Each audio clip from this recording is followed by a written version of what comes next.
Assalamualaikum warahmatullahi wabarakatuh. Selamat pagi, salam sejahtera untuk kita Waalaikumsalam semua. warahmatullahi Alhamdulillah kita ucapkan pada Allah Subhanahu wa Ta'ala berkat limpahan rahmatnya pada pagi hari ini kita bisa berkumpul dan bertemu lagi walaupun secara virtual dalam acara webinar series ke-6 yang diselenggarakan oleh Universitas Nahdlatul Ulama Blitar.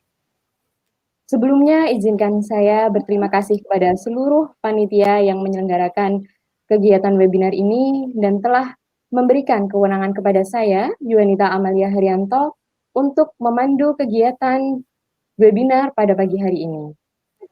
Pada pagi hari ini kita akan berdiskusi terkait tantangan dan peluang berkarir di fisika medis. Nah, kalau melihat topik yang akan kita diskusikan pada pagi hari ini, tentang fisika medis. Aduh, identik sekali nih ya dengan ilmu fisika. Ya, memang fisika medis ini merupakan salah satu bidang keahlian yang ada dalam ilmu fisika. Nah, kalau kita dengar kata-kata fisika ini, identik banget ya dengan angka dan penurunan-penurunan rumus mungkin ya. Tapi tidak hanya itu, bahkan fisika itu identik dengan kesulitannya dan mungkin bahkan ada beberapa yang bilang fisika itu sangat membosankan. Nah, apakah di fisika medis ini juga akan seperti itu? Sebaiknya kita tanyakan langsung kepada narasumber kita pada pagi hari ini. Selamat pagi Bapak Helmi, bagaimana kabarnya hari ini? Selamat pagi juga Bu Yuwa. Alhamdulillah masih diberi kesehatan. Bagaimana juga kabarnya Alhamdulillah. Bu Yuwa? Alhamdulillah, semoga kita Oke. selalu diberikan nikmat sehat ya Pak ya. Amin, amin untuk kita semua. Amin, Nah, amin. fisika medis ini ya Pak ya, hari ini kita akan membahas terkait fisika medis. Berarti ini ada korelasi yang kuat nih antara ilmu fisika dengan medis. Padahal ilmu fisika ini identik dengan angka dan penurunan rumus, sementara untuk medis ini sangat identik dengan ilmu-ilmu kesehatan. Apakah di ini kita juga akan menurunkan rumus-rumus itu atau justru bahkan fisika medis ini jauh lebih menarik karena aplikatifnya? Oke, mari kita langsung saksikan pemateri kita pada pagi hari ini. Namun sebelumnya izinkan saya memperkenalkan pemateri kita pada pagi hari ini, yaitu Bapak Muhammad Helmi Hakim. Beliau merupakan salah satu dosen fisika di Universitas Nahdlatul Ulama Blitar dan beliau memiliki bidang keahlian di fisika medis. Monggo Bapak, waktunya saya persilahkan.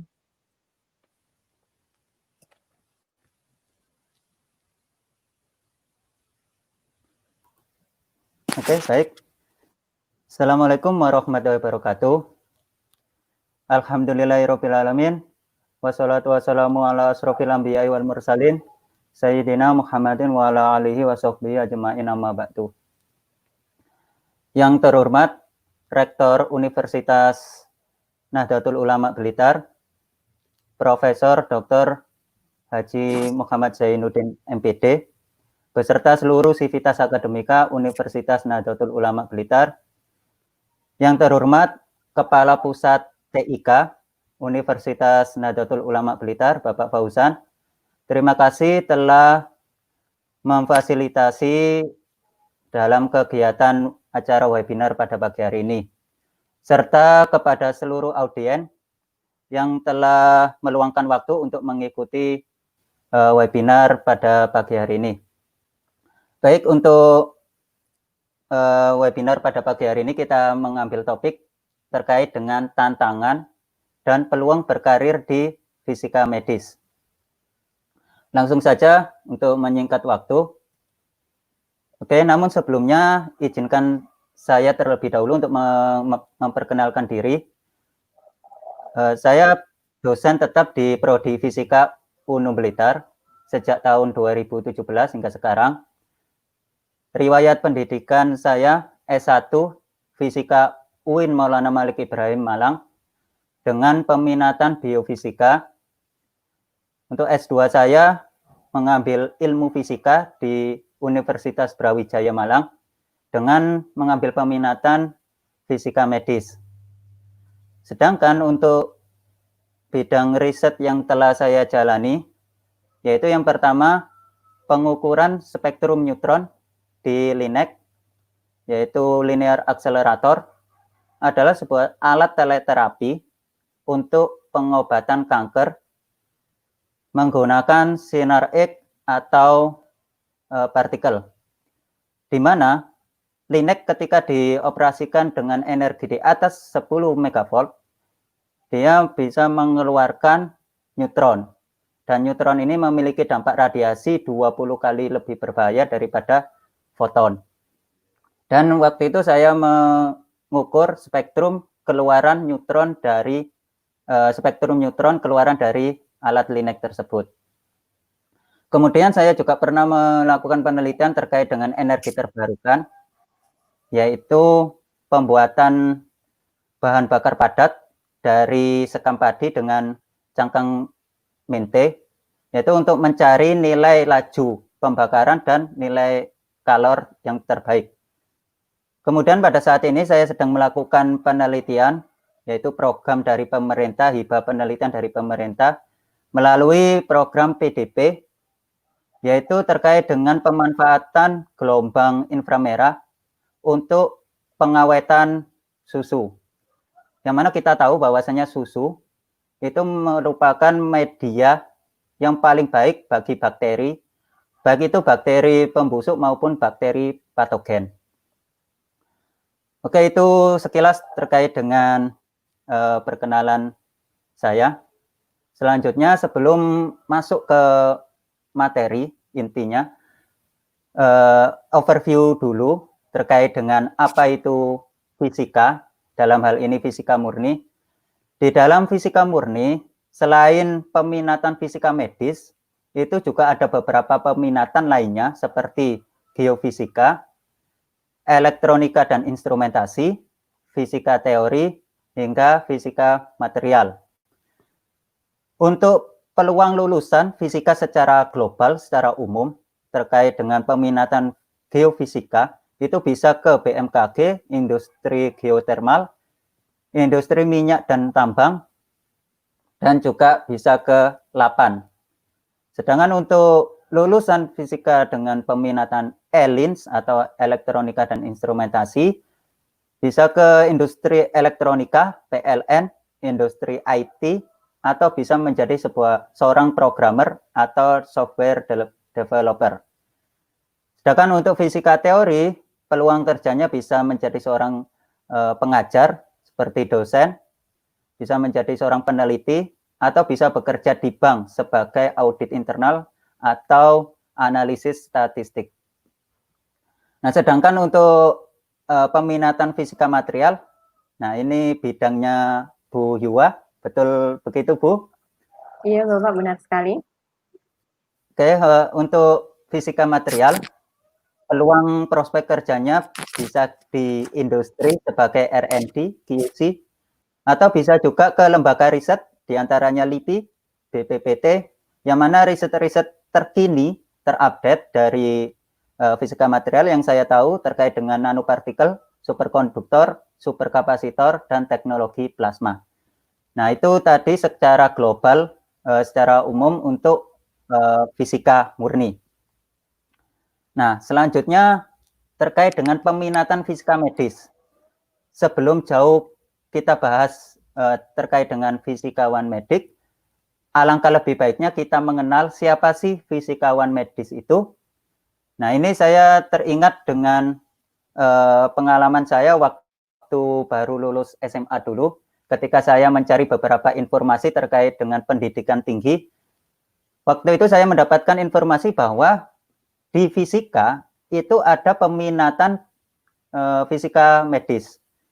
Nah, waktu itu saya menafsirkan apakah ada hubungannya dunia fisika dengan dunia kedokteran. Nah, yang kita tahu bahwasanya kalau biologi memang ada, seperti karena biologi itu pembahasannya terkait dengan makhluk hidup, termasuk dengan manusia. Maka kalau biologi bisa kalau dikaitkan dengan dunia kedokteran. Nah, ini fisika. Nah, pada saat itu setelah saya masuk ke fisika medis, saya baru tahu bahwasanya banyak sekali alat-alat di bidang kedokteran yang menggunakan prinsip dasar fisika. Mulai dari alat-alat kesehatan yang konvensional hingga sampai yang modern. Misal saja yang konvensional itu stetoskop yang selalu dipakai oleh dokter yang menggunakan prinsip dasar fisika yaitu perambatan gelombang bunyi. Atau juga yang modern seperti USG yang menggunakan prinsip pengaplikasian gelombang bunyi yaitu gelombang bunyi frekuensi tinggi atau ultrasonik. Ada juga MRI yang menggunakan aplikasi medan magnet untuk mengambil citra gambar tubuh manusia. Dan juga ada juga CT scan, Röntgen yang menggunakan sinar X untuk mengambil citra gambar tubuh. Nah, itu sekilas tentang fisika medis. Lebih lanjut lagi, siapa itu fisikawan medik? Fisikawan medik merupakan ilmuwan fisika yang mengaplikasikan pengetahuan fisikanya di bidang medis. Selanjutnya, fisika medis klinis. Nah, ini ada tambahan kata klinis, yang artinya ini lebih terjunnya ke rumah sakit. Kemudian dikelompokkan dalam 3 kategori, yaitu radioterapi, radiologi diagnostik, dan kedokteran nuklir. Nah, ini sekilas informasi terkait dengan 3 bidang tersebut yang barusan saya jelaskan. Yang pertama, radioterapi. Ini adalah sebuah bidang pengobatan penyakit kanker dengan memanfaatkan radiasi energi tinggi yang digunakan untuk membunuh sel-sel kanker. Untuk teknologi radioterapi ini ada berbagai macam, dibagi menjadi 2 secara global, yaitu radioterapi eksternal dan brachyterapi. Nah, untuk radioterapi eksternal itu terdapat 2 pesawat, 2 alat, namanya LINAC, Linear Accelerator, dan pesawat Cobalt 60 dengan menggunakan pancaran sinar gamma. Dan juga ada brachyterapi yang menggunakan sumber alam, yaitu iridium 192 atau cesium 137. Kemudian untuk radioterapi ini sendiri menggunakan prinsip yaitu memanfaatkan radiasi energi tinggi untuk menghancurkan sel kanker sebesar mungkin dengan memperhatikan jaringan sehat di sekitarnya untuk mendapatkan dosis radiasi sekecil mungkin. Itu adalah prinsip dasar proteksi radiasi.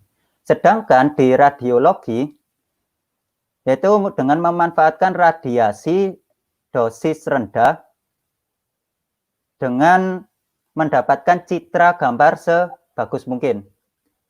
Itu adalah prinsip dari radiologi untuk medical imaging, yang diantaranya alatnya Röntgen, ada juga mamografi, CT scan, atau juga ada MRI. Nah, sedangkan untuk kedokteran nuklir itu sendiri, sebetulnya ada 2 pembagian, bisa sebagai diagnosa dan juga sebagai terapi atau pengobatan.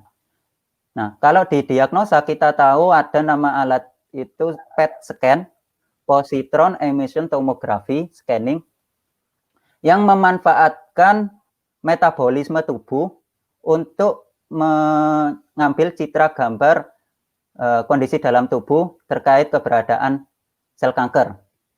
Jadi dengan menggunakan senyawa FDG, yaitu radioisotop fluor 18 dengan glukosa, yang diinjeksikan ke dalam tubuh, yang mana tumor atau kanker, karakteristik dari kanker itu membutuhkan banyak energi untuk dia bisa berkembang, sehingga dia sangat membutuhkan banyak glukosa.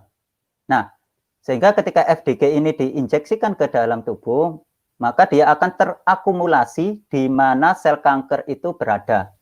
Sehingga setelah itu baru di scanning. Nah, itu prinsip dari PET scan.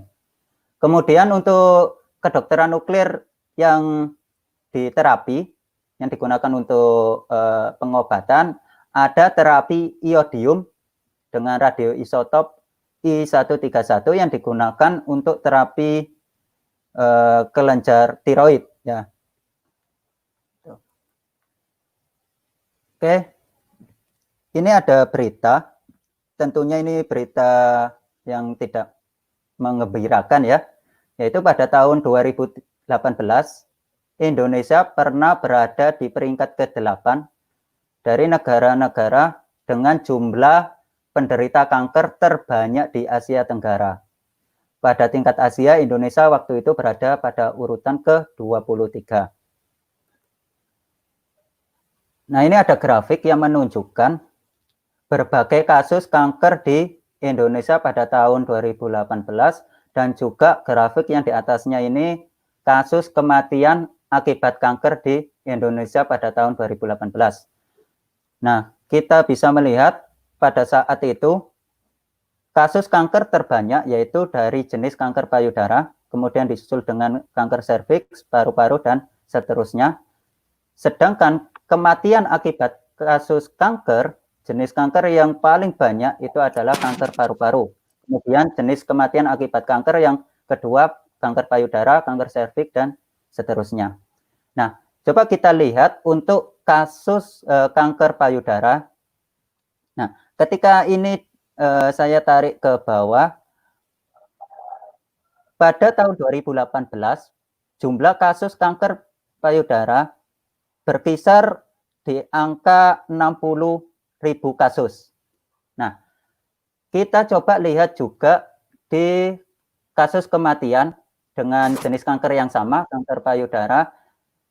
Ketika kita tarik ke bawah, itu berada di kisaran angka sekitar 23.000 kasus kematian akibat kanker payudara. Nah, dari angka 23.000 yang meninggal dan kasus kankernya untuk kanker payudara itu sebanyak 60.000, ini menunjukkan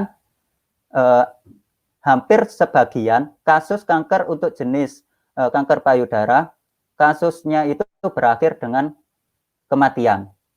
Nah, ini menunjukkan sebuah perhatian khusus terhadap dunia kesehatan, dalam hal ini dunia pengobatan untuk kasus penyakit kanker. Nah, ini juga ada data pada tahun 2016.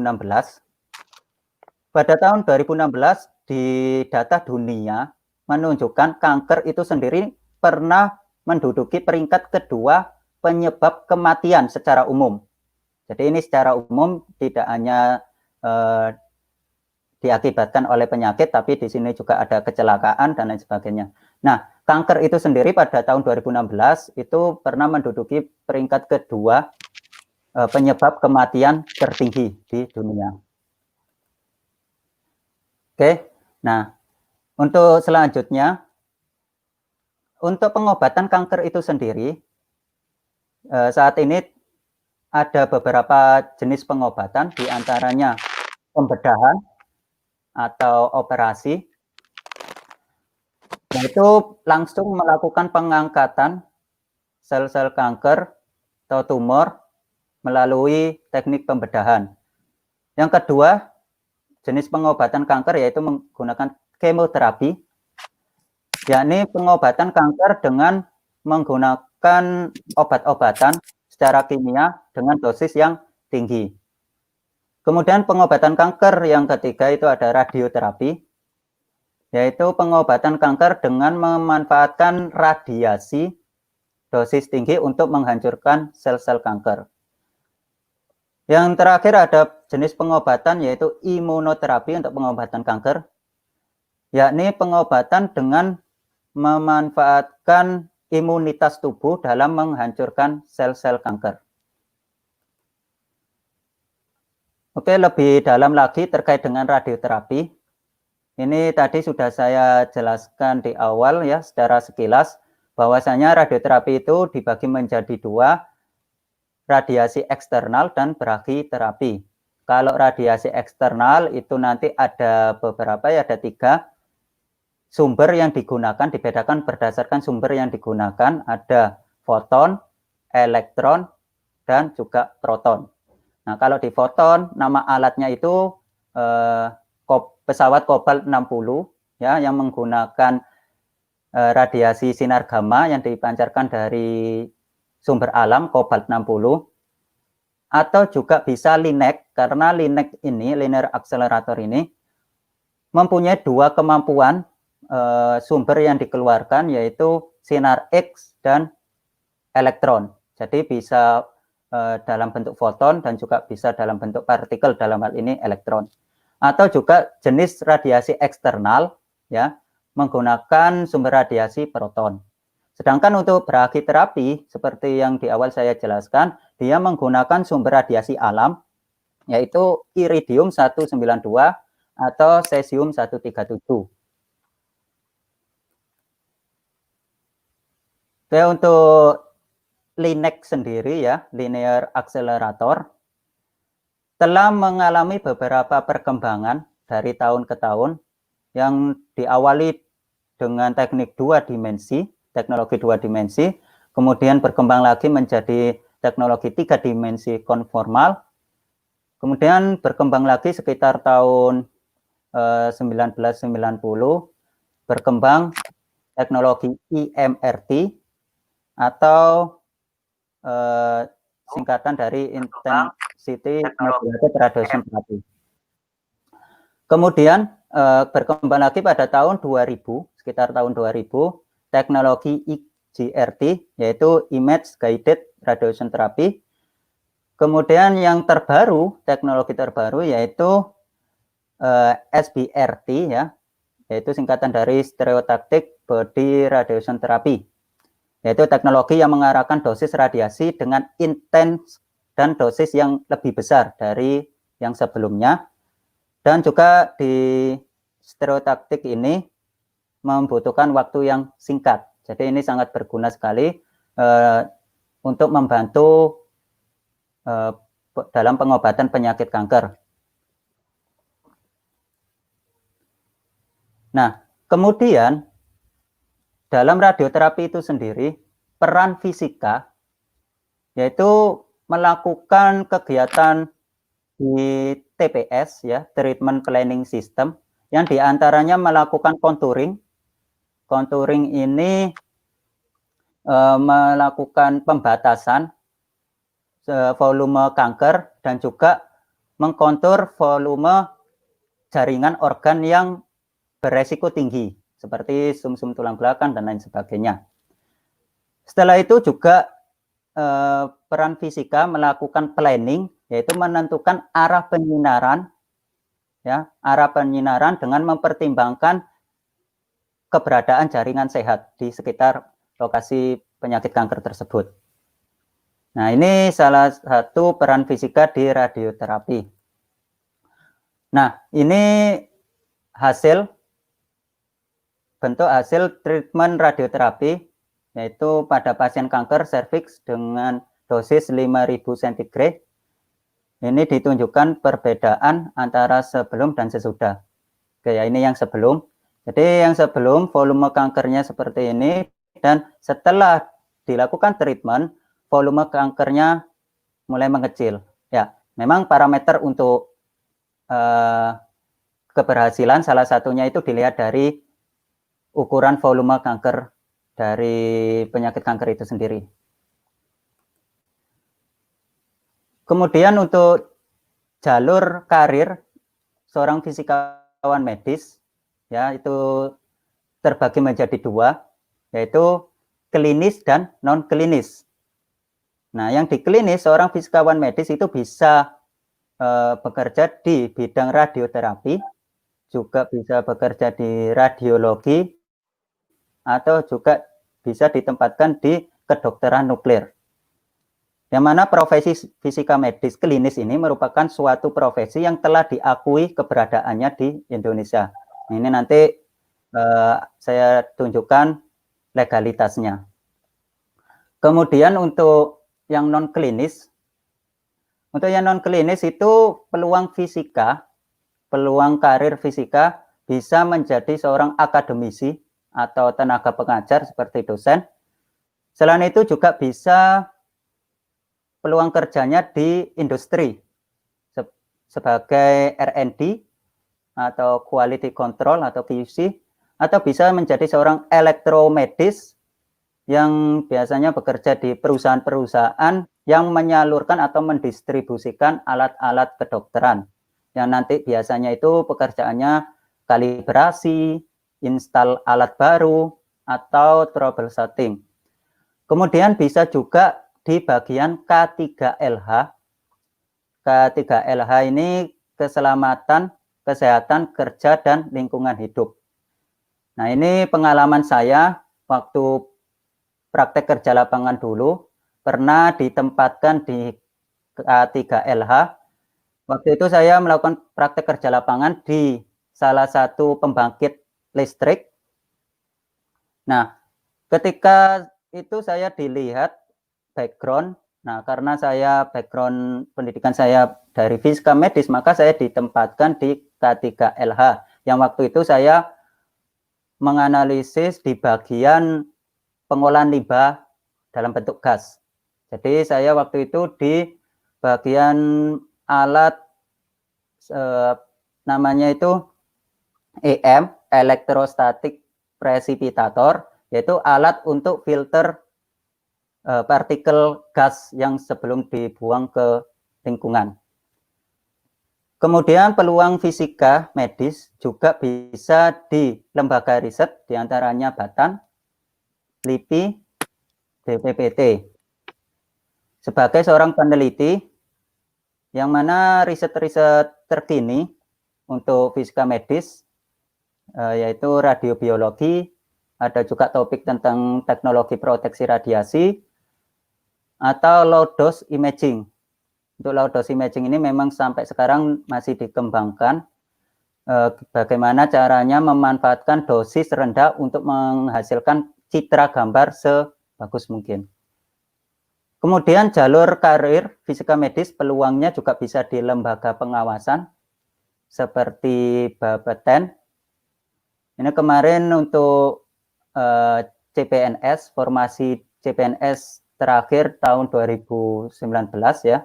Itu saya lihat ada beberapa formasi yang memang untuk formasi fisika medis. Ada sekitar berapa? 3 atau 5. Itu lumayan daripada tidak ada gitu ya. Oke.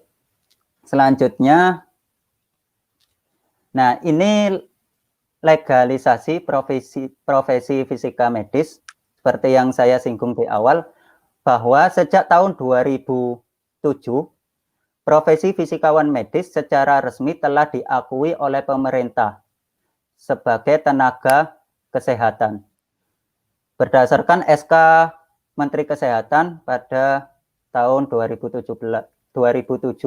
tersebut.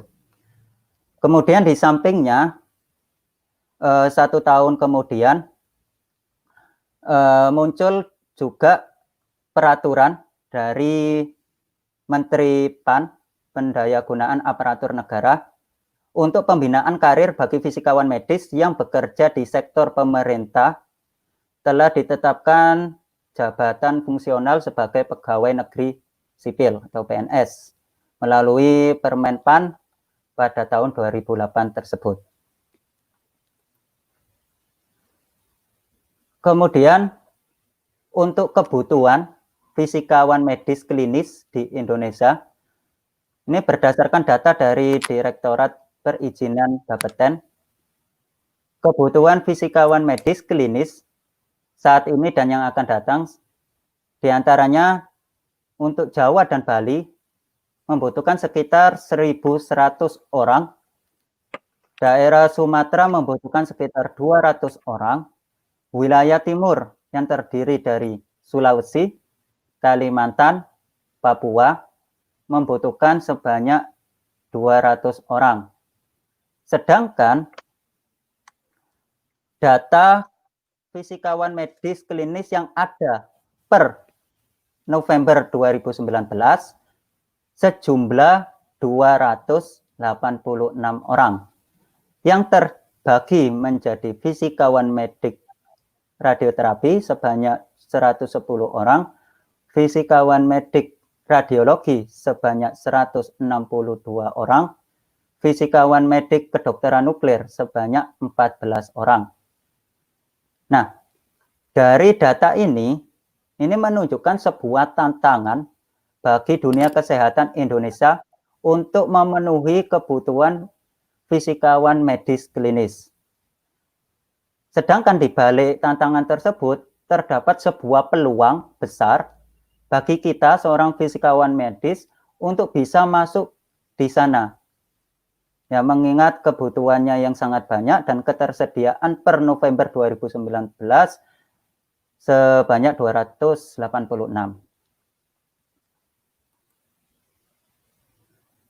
Kemudian pada tahun 2019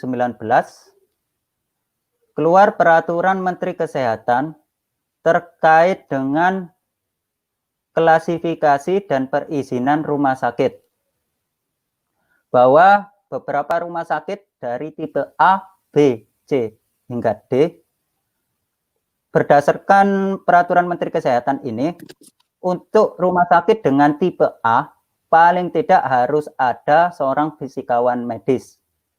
Tipe B juga harus ada, tipe C dan tipe D ini boleh ada, boleh tidak. Artinya plus ini keterangannya harus tersedia tenaga tetap, dalam hal ini fisikawan medik. Yang ini nanti ketika rumah sakit tersebut tidak memenuhi keberadaan beberapa penunjang tersebut, termasuk fisikawan medik, ini juga berakibat di akreditasi atau asesmen yang dilakukan oleh Kementerian Kesehatan yang berimbas pada perizinan rumah sakit. Jadi dari sini juga bisa menunjukkan sebuah peluang bagi seorang fisikawan medik, mengingat rumah sakit dengan tipe B itu sudah hampir banyak di beberapa daerah. Ya, tipe C itu juga apalagi. Nah, di tipe C itu paling tidak rumah sakit tersebut sudah mempunyai alat yang namanya USG. Oke. Selanjutnya untuk kualifikasi, ya, kualifikasi pendidikan fisikawan medis, menurut SK, ya, peraturan Menteri Kesehatan, pada tahun 2015 keluar peraturan Menteri Kesehatan tentang standar pelayanan fisika medik yang menjelaskan bahwasannya fisika medik itu bisa ditempatkan di beberapa bagian tempat, diantaranya radiologi diagnostik, kemudian radioterapi, dan juga bisa di bagian kedokteran nuklir. Nah, ini dari peraturan Menteri Kesehatan ini juga menyebutkan bisa di bagian pelayanan kesehatan, fasilitas kesehatan lain, seperti di pelayanan berupa pengujian dan kalibrasi besaran parameter fisika radiasi, pengion dan non-pengion, serta imaging, kecuali parameter kelistrikan yang memang terdapat bagian khusus yaitu elektromedis. Nah, selanjutnya apa saja sih yang dilakukan teman-teman fisikawan medik di bagian radiodiagnostik, di radioterapi, di kedokteran nuklir? Di radioterapi itu sendiri, seorang fisikawan medik seperti yang telah saya singgung di awal, itu berada perannya itu di treatment planning, ya. Di treatment planning dia melakukan contouring, melakukan planning arah penyinaran, dan juga melakukan tugas harian yaitu quality control dan quality assurance. Yang ini juga dilakukan di bagian radiologi. Kemudian di kedokteran nuklir, untuk fisikawan medik biasanya melakukan kalibrasi dosis sebelum dosis tersebut diinjeksikan ke dalam tubuh pasien, yang berguna untuk memastikan bahwasannya dosis tersebut memang benar-benar sesuai yang diharapkan. Selain itu juga fisikawan medik melakukan kegiatan maintenance dan troubleshooting kalau memang diperlukan, atau bisa juga commissioning bagi alat-alat ya kedokteran yang baru seperti Linac dan lain sebagainya. Kemudian untuk pendidikan menjadi fisikawan medis ini sendiri sudah diatur dalam keputusan Menteri Kesehatan yang baru keluar bulan kemarin ya, bulan Mei. Keputusan Menteri Kesehatan tahun 2020 tentang standar profesi fisikawan medik. Di sini dijelaskan bahwa seorang fisikawan medik itu adalah lulusan sarjana fisika atau bisa juga teknik nuklir dengan peminatan fisika medik dengan tambahan pelatihan profesi. Nah, ini ada keterangan ada tambahan pelatihan profesi. Nah, ini secara lengkap ya saya gambarkan alurnya, dimulai dari pendidikan awal yaitu sarjana ya ketika lulus dari S1 fisika, kemudian meneruskan pendidikan profesi ya selama 1 sampai 2 semester tergantung dia mengikuti matrikulasi atau tidak, karena matrikulasi itu sendiri dilaksanakan dalam 1 semester.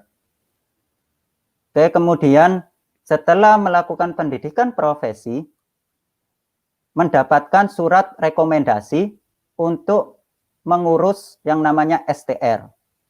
Nah, setelah mendapatkan STR, baru seorang fisikawan medik itu bisa bekerja di rumah sakit kalau di Indonesia. Nah, kemudian kalau menginginkan untuk menjadi seorang ahli fisikawan medik, maka harus meneruskan pendidikan studi S2 dengan fisika medis, ditambah dengan kegiatan clinical training selama 2 tahun, yang kemudian bisa mengajukan sertifikat internasional, ya, menjadi seorang fisikawan medis, ahli fisikawan medik. Secara internasional memang seorang fisikawan medik itu seharusnya lulusan S2 fisika medik, tetapi di Indonesia sendiri karena memang kebutuhannya itu banyak dan ketersediaannya itu masih sedikit, sehingga masih diperbolehkan untuk lulusan S1 fisika dengan tambahan syarat seperti STR dan telah melakukan kegiatan profesi, itu bisa langsung terjun di rumah sakit. Kemudian di gambar sampingnya ini menunjukkan bahwasanya antara mamografer atau radiografer, fisika medis, dan radiologis itu adalah satu kesatuan seorang tenaga kesehatan yang membantu pekerjaan seorang dokter. Oke, kemudian apa saja yang harus dimiliki oleh seorang fisikawan medik untuk melakukan praktek? Yang harus dimiliki diantaranya ijazah fisika atau teknik nuklir, kemudian sertifikat kompetensi atau sertifikat profesi yang sebelumnya saya sudah menjelaskan, dan juga ditambah STR. Nah, ini bentuk poster ya, pengumuman. Poster pengumuman kegiatan diklat ya, profesi. Ini pada periode Februari-Juni 2009 kemarin. Yang memang di dalam diklat profesi ini terdapat matrikulasi yang sudah saya sebutkan di awal, itu waktunya 1 semester. Ya, matrikulasi ini digunakan bagi teman-teman yang biasanya bukan dari fisika medis ya, dari peminatan lain itu bisa melakukan mengikuti, tapi biasanya itu mengikuti matrikulasi terlebih dahulu. Oke. Kemudian untuk diklat profesinya sendiri itu terbagi menjadi beberapa ya, menjadi dua, kelas dan penempatan klinis. Untuk kelas seperti biasa melakukan perkuliahan, praktek, dan simulasi. Sedangkan untuk yang di klinis itu ditempatkan di radioterapi, radiologi diagnostik, dan kedokteran nuklir. Sedangkan untuk pengajarnya sendiri itu terdiri dari beberapa bidang, ya, diantaranya dosen, ada juga praktisi, seorang fisikawan medis rumah sakit itu sendiri, dan juga pengajarnya dari Bapeten dan Batam. Ini informasi dari dua periode ya, PENS 3 dan PENS 4 yang tahun 2009 kemarin telah dilaksanakan terkait dengan kegiatan profesi ya. Nah, lulusan dari diklat profesi ini akan mendapatkan sertifikat kompetensi fisikawan medik KKNI level 7. Kemudian juga mendapatkan sertifikat PPR tingkat 2 dan juga mendapatkan surat rekomendasi pengurusan STR ya dari Aliansi Fisikawan Medik Indonesia. Nah, apa sih STR itu?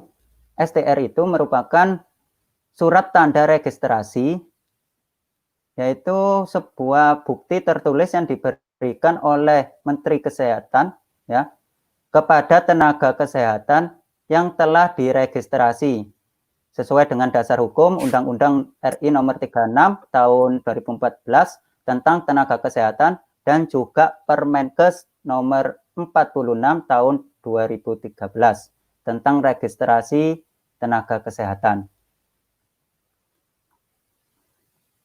Kemudian STR yang telah didapatkan oleh seorang fisikawan medik itu masih bisa berlaku di 3 fasilitas pelayanan kesehatan. Artinya ketika kita telah mendapatkan STR, itu kita bisa gunakan, ya masih bisa digunakan untuk kegiatan kerja cabang ke 3 rumah sakit.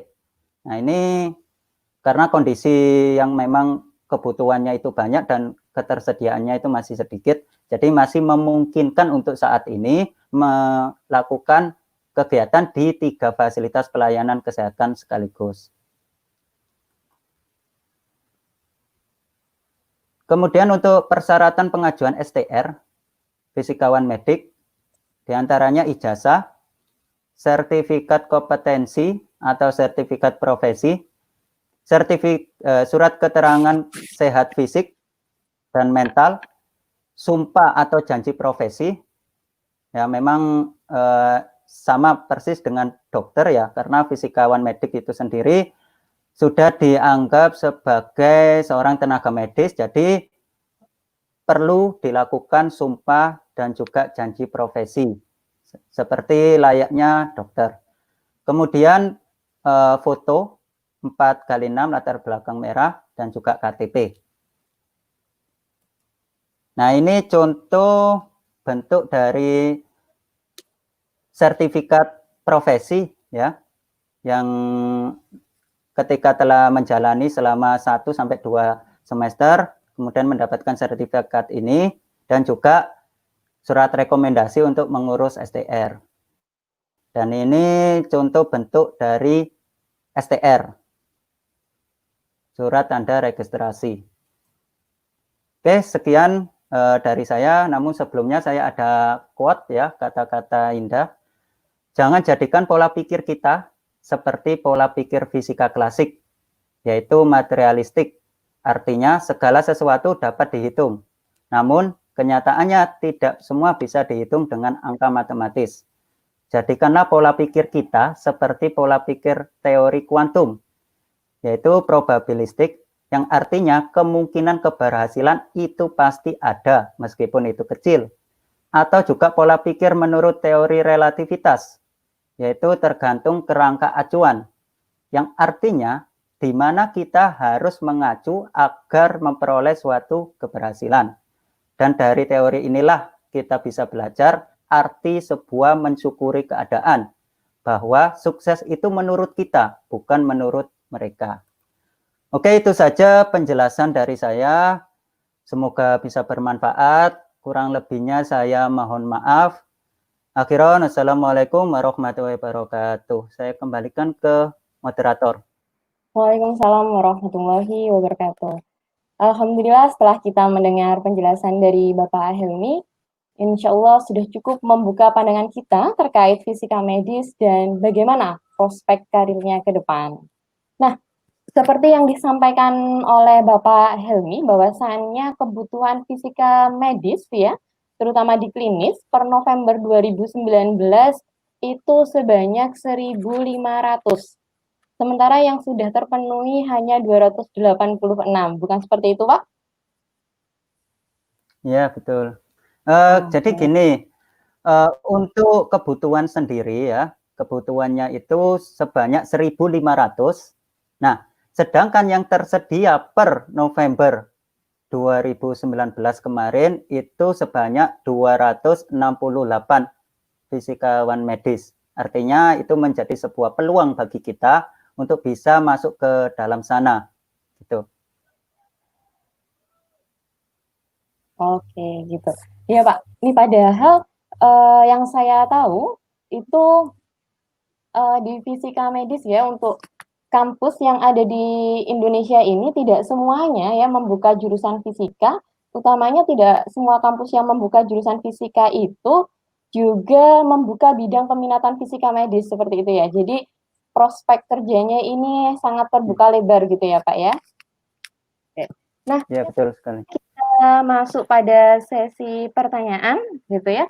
Sudah ada penanya yang pertama yaitu dari Saudari Tari. Beliau bertanya, fisika medis yang bisa kita gunakan untuk usaha, misalnya usaha apa ya, Pak? Oke. Boleh langsung dijawab. Oke. Terima kasih kepada Bu Tari terkait dengan fisika medis yang bisa kita gunakan untuk usaha. Jadi menjadi seorang wirausahawan seperti itu ya maksudnya. Mungkin di bidang distributor alat ya, yang memang harus memiliki keahlian khusus terkait dengan keilmuan-keilmuan, karena memang harus tahu parameter-parameter dan besaran fisika.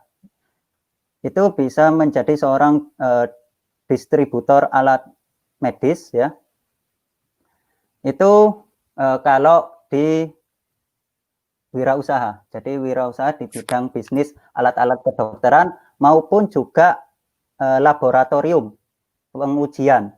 Jadi kita membuka sebuah laboratorium pengujian, jasa pengujian, bisa pengujian-pengujian yang berkaitan dengan parameter-parameter fisika medis gitu.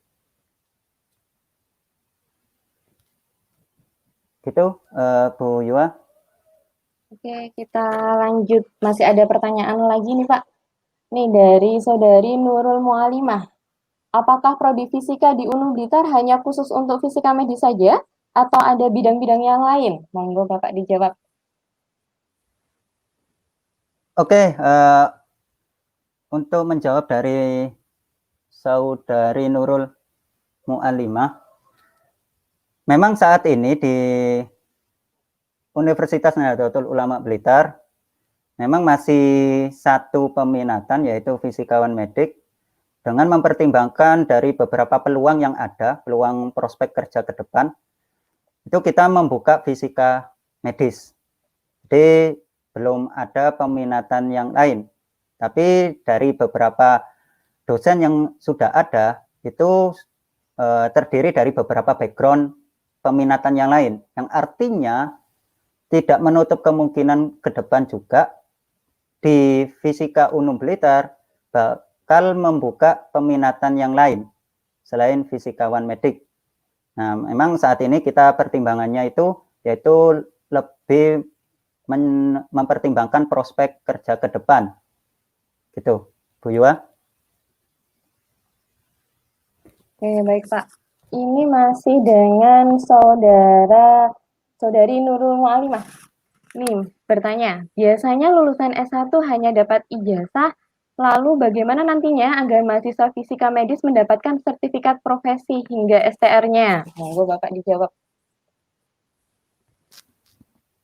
Oke, memang betul ketika mahasiswa lulus S1 itu seperti layaknya biasanya ya mendapatkan ijazah, tapi bisa juga mendapatkan sertifikat keahlian yang lain ya. Tapi kalau dia ingin terjun ke bidang klinis dalam hal ini yang telah saya sebutkan tadi, memang harus mempunyai yang namanya STR ya.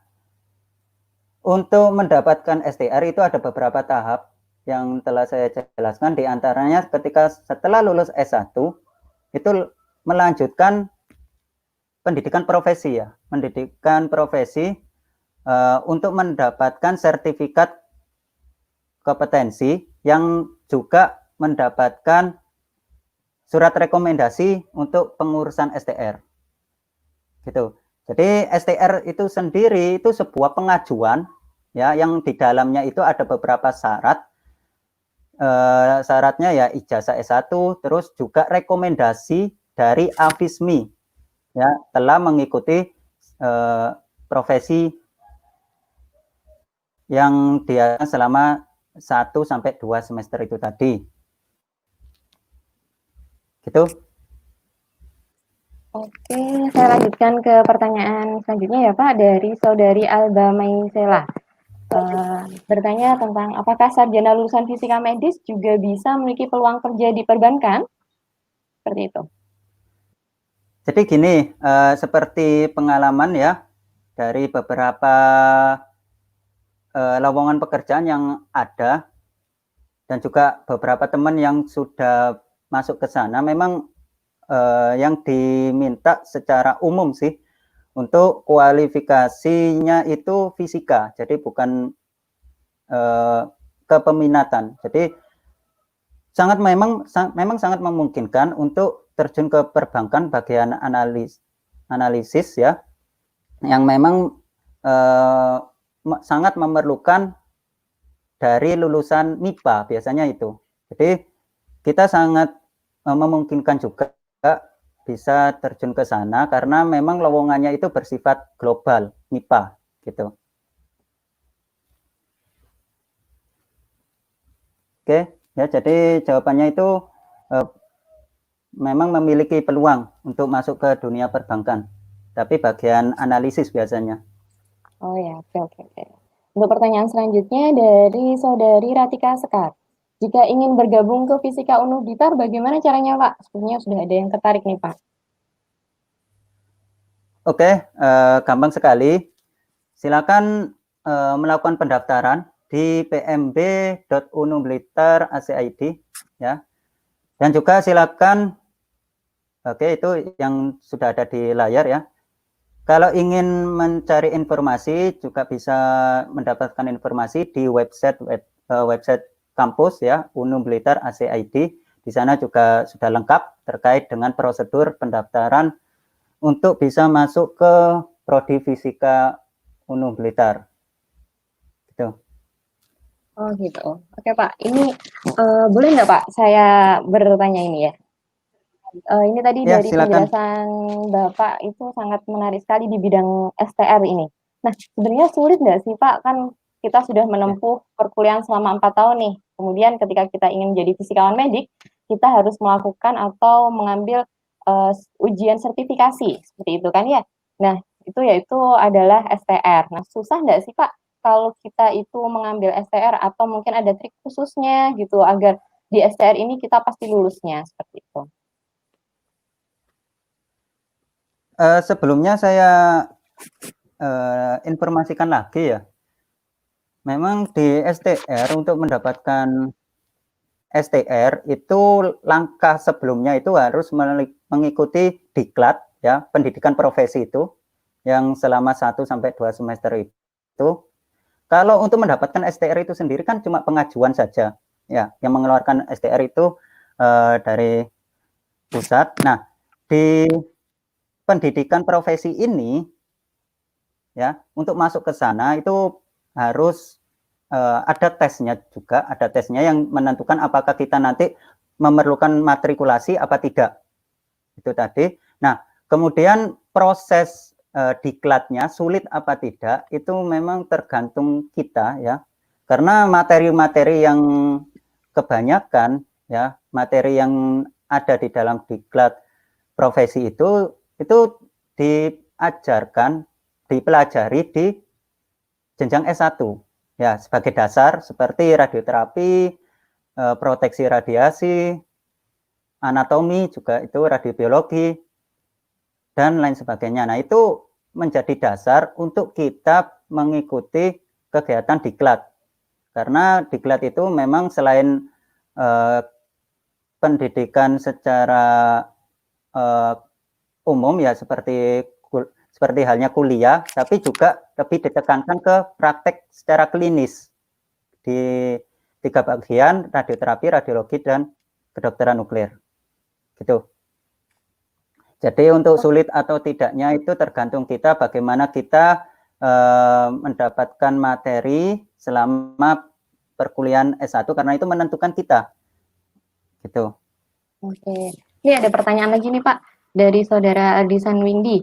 Apakah Fisika Unung Blitar sudah bekerja sama dengan instansi lain yang nanti bisa menyerap lulusan sehingga setelah lulus bisa langsung bekerja? Dan kemudian ada pertanyaan dari Saudari Dania Ambarita. Ini kira-kira mulai semester berapa ada peminatan fisika medis? Lalu kira-kira kuliahnya bagaimana? Boleh Pak dijawab langsung. Untuk yang pertanyaan pertama ya, terkait dengan Prodi Fisika Unung Blitar, apakah sudah ada kerjasama yang langsung menyerap seperti gitu ya, langsung menyerap lulusannya untuk bisa bekerja di instansi tersebut. Untuk saat ini Prodi Fisika untuk kerjasama itu sendiri masih dalam hal kerjasama dengan Batan ya, kerjasama penggunaan laboratorium online namanya IRL ya, itu nanti secara virtual.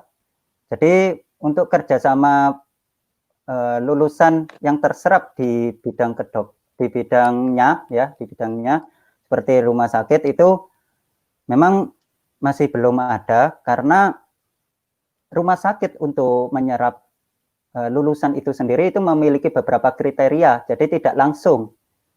Artinya itu tidak langsung begitu lulus S1 Fisika Unung Blitar langsung masuk ke rumah sakit tidak, tapi melalui beberapa tahapan seperti diklat profesi dan lain sebagainya. Gitu. Oh, ya Pak, ini ada pertanyaan satu lagi.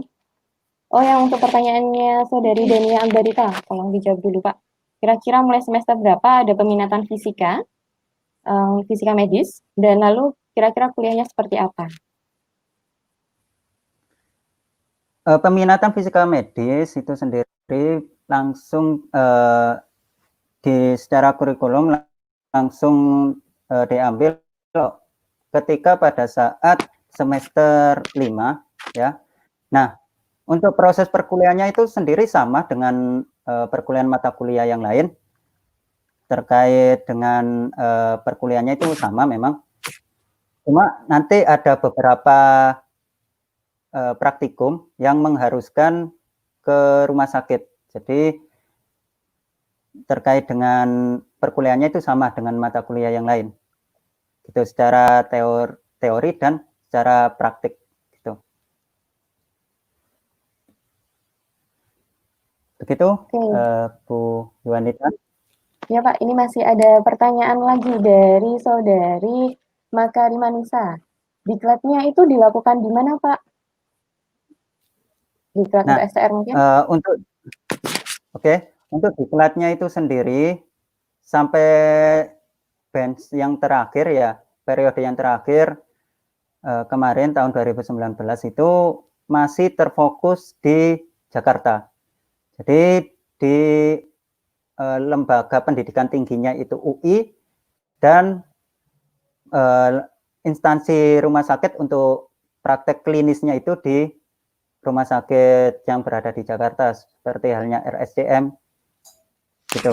Jadi masih terpusat di Jakarta, tapi sejak pertemuan fisika itu kemarin se-Indonesia itu sudah mulai membahas, pertemuan fisika medis se-Indonesia sudah mulai membahas terkait dengan beberapa tempat, jadi yang nantinya akan dijadikan tempat untuk diklat. Memang kenapa kok masih terfokus di Jakarta, setahu saya karena mempertimbangkan aspek dari fasilitas ya, fasilitas utamanya klinisnya dan juga pendidikan tingginya gitu. Jadi masih difokuskan berada di Jakarta dan untuk kedepannya direncanakan dan masih diwacanakan itu untuk di beberapa tempat yang di luar Jakarta gitu. Oke, Pak, kita lanjutkan pertanyaan selanjutnya ya. Dari Saudari Olvi. Apakah saja cakupan fisika medis yang diajarkan pada prodi yang berkaitan seperti mata kuliah fisika pada prodi kesehatan masyarakat? Pada prodi kesehatan masyarakat ya. Sebelumnya saya kurang begitu tahu ya terkait dengan mata kuliah yang ada di kesehatan masyarakat. Cuma karena saya juga pernah mendapatkan pengalaman ya terkait mengajar di beberapa prodi, tapi bukan ke prodi kesehatan masyarakat, tapi seperti prodi keperawatan, prodi kebidanan, itu di sana ada mata kuliah fisika kesehatan. Ya, mungkin saja di prodi kesehatan masyarakat ada fisika kesehatan yang memang secara kurikulum itu membahas terkait dengan radiobiologi atau keilmuan-keilmuan fisika yang ada kaitannya dengan kesehatan. Seperti itu. Nah, ini mungkin pertanyaannya lebih menjurus kayak gini, Pak. Mata kuliah apa saja ya untuk fisika medis yang diberikan di prodi fisika seperti itu? Kalau di kesehatan masyarakat kan ada gitu. mata kuliah fisika gitu. Sepertinya seperti itu pertanyaannya. Oke. Misal ada mata kuliah radioterapi, ya, fisika radiologi, terus ada juga fisika kedokteran, oke, terus ada juga biofisika, ya, karena memang selain difokuskan ke kesehatan, tapi juga ada mata kuliah biofisika untuk kajian aplikasi fisika di makhluk hidup selain manusia, seperti itu. Oke, saya lanjutkan dengan pertanyaan berikutnya ya Pak ya. Oke. Dari Saudari Reni, untuk diklatnya itu ditempuh berapa lama Pak? Ya, diklatnya seperti yang sudah saya jelaskan ya, antara 1 sampai 2 semester. 1 semester atau sampai 2 semester itu ditentukan apakah kita mendapatkan matrikulasi atau tidak. Kalau kita mendapatkan matrikulasi otomatis ya 2 semester, karena matrikulasi itu sendiri waktu tempuhnya itu selama 1 semester. Gitu. Nah, ini ada pertanyaan dari Saudara Alfian Perdana. Apa saja yang harus kita siapkan saat mengikuti matrikulasi dan materi apa saja yang diambil saat matrikulasi? Kalau misal kita bukan dari prodi fisika. Oke, untuk matrikulasi itu kan digunakan untuk pemahaman bersama dari beberapa mahasiswa yang sebelumnya belum mengambil mata kuliah yang diperlukan dalam diklat, seperti halnya radioterapi, proteksi radiasi, radiobiologi, seperti itu. Gitu. Jadi terkait dengan materi matrikulasi mungkin lebih banyak di radioterapi, proteksi radiasinya, dan juga radiobiologinya. Oke, ya sama ya, berarti sudah terjawab juga untuk pertanyaan yang diajukan oleh saudara Muhammad Febri Alfariski. Oke, alhamdulillah kita sudah dulu karena sudah 1 jam lebih ya Pak ya. Alhamdulillah kita sudah mendengarkan pemaparan terkait bagaimana tantangan dan peluang ketika kita ingin berkarir di fisika medis seperti itu. Nah, namun sebelum saya menutup acara webinar ini, izinkan saya menyampaikan kesimpulan yang saya rangkum dalam satu kegiatan ini. Yang pertama adalah terkait kebutuhan fisika medis, yaitu fisika medis sampai saat ini sangat dibutuhkan sekali. Data terakhir per November 2019 yang dibutuhkan adalah 1.500, namun yang tersedia hanya 286. Jadi untuk mahasiswa yang mungkin sekarang sedang berada di jurusan fisika dan mengambil bidang peminatan fisika medis, jangan khawatir. Kesempatan kerja kalian masih terbuka sangat lebar. Kemudian untuk STR. Nah, STR ini ternyata dari penjelasan Bapak Helmi tidak hanya diikuti oleh mahasiswa dengan peminatan bidang fisika lainnya, karena pada saat mengajukan STR kita tetap diadakan matrikulasi atau penyamaan konsep seperti itu. Yang ketiga adalah peran fisika. Tidak hanya di satu bagian saja ketika kita masuk dalam lingkup medis. Kita bisa memasuki bidang radioterapi, radiologi, dan bahkan kedokteran nuklir seperti itu. Nah, mungkin ada pemirsa yang bukan dari mahasiswa atau dari dosen maupun teman-teman fisika, mungkin ada yang berasal dari siswa SMA yang sekarang sedang berada di kelas 12, mungkin lagi galau-galaunya nyari jurusan, yuk gabung sama kami di Fisika Universitas Nadatul Ulama Blitar. Di sini kami membuka bidang keahlian fisika medis yang peluang kerjanya sangat terbuka lebar.